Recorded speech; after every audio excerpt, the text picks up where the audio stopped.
ជាទូទៅសម្រាប់យើងដែលបានធ្វើការប្រើប្រាស់នៅ Suno AI ដើម្បីធ្វើការបង្កើតនៅចម្រៀង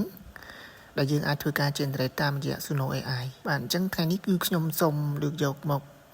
ក៏ដូចជាការបង្ហាញជូនដល់បងប្អូនក៏ដូចជាមិត្តភ័ក្តិទាំងអស់គ្នាទាក់ទងនឹងការយកនៅសំឡេងចម្រៀងដែលយើងបានធ្វើការ generate តាមរយៈ Suno AI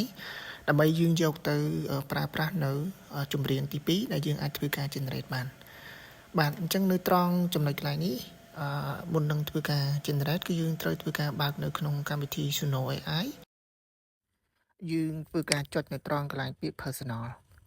ត្រង់ចំណុចកន្លែងនេះគឺយើងត្រូវធ្វើការរកមើលនៅពាក្យ create new personal បន្ទាប់មកទៀតនៅត្រង់ប្រអប់ search គឺយើងត្រូវធ្វើការស្វែងរកនៅចម្រៀងមួយណាដែលយើងចង់យកសម្លេងអ្នកចម្រៀងយកមកធ្វើការ generate នៅក្នុងកម្មវិធី Suno AI បាទអញ្ចឹងខ្ញុំក៏បានធ្វើការ search នៅចម្រៀងរួចរាល់ហើយចម្រៀងបានធ្វើការ upload ចូលទៅក្នុង Suno AI បាទអញ្ចឹងនៅត្រង់កន្លែង style ប្រមចម្រៀងនេះគឺខ្ញុំសូមកំណត់យកទម្រង់ដដែលបាទបន្តមកទៀតនៅត្រង់ចំណុចកន្លែងសលេងនេះគឺយើងអាចធ្វើការកែសម្រួលបានហើយយើងធ្វើការពេញចិត្តនៅត្រង់កន្លែងណាគឺយើងអាចធ្វើការកែសម្រួលបន្តមកទៀតនៅត្រង់កន្លែងនេះគឺយើងអាចធ្វើការបិទ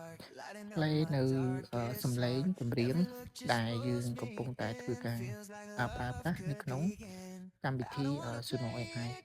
បាទអញ្ចឹងខ្ញុំក៏ធ្វើការ play ដើម្បី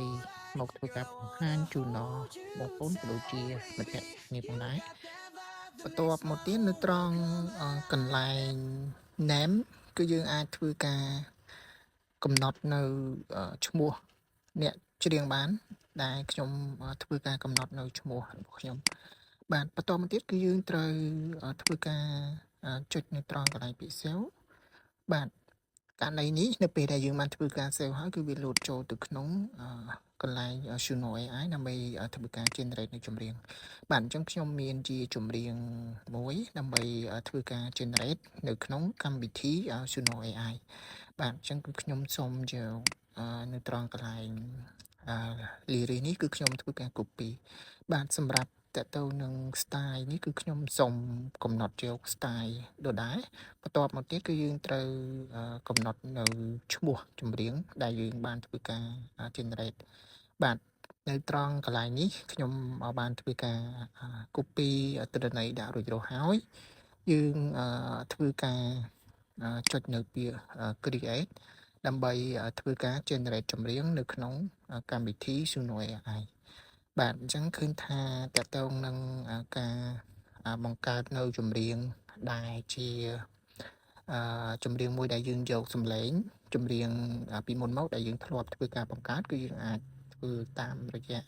ការបង្ហាញរបស់ខ្ញុំនេះបាទអញ្ចឹងឥឡូវនេះខ្ញុំនឹងធ្វើការចុចនៅចម្រៀងដែលខ្ញុំបាទនឹងធ្វើការ play ស្ដាប់ថាលទ្ធផលនៃការយកសម្លេងដើម្បីយកមកធ្វើការបង្កើតចម្រៀងថ្មីតើមានសម្លេងដូចគ្នាឬក៏អត់បងប្អូនអាចធ្វើការស្ដាប់បាន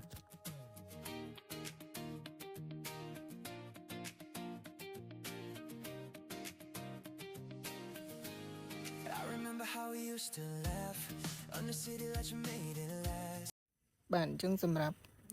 វីដេអូរបស់ខ្ញុំថ្ងៃនេះគឺខ្ញុំបានធ្វើការបង្ហាញអំពីរបៀបការយកសម្លេងចម្រៀងដែលយើងបានធ្វើការបង្កើតនៅក្នុងកម្មវិធី Suno AI ពីមុនយកមកធ្វើការបង្កើតនៅចម្រៀងថ្មីមួយទៀតដែលជាសម្លេងដដែលបាទអរគុណដល់បងប្អូនក៏ដូចជាមិត្តភ័ក្តិទាំងអស់គ្នាជួបគ្នានៅវីដេអូក្រោយជម្រាបលាបាយបាយ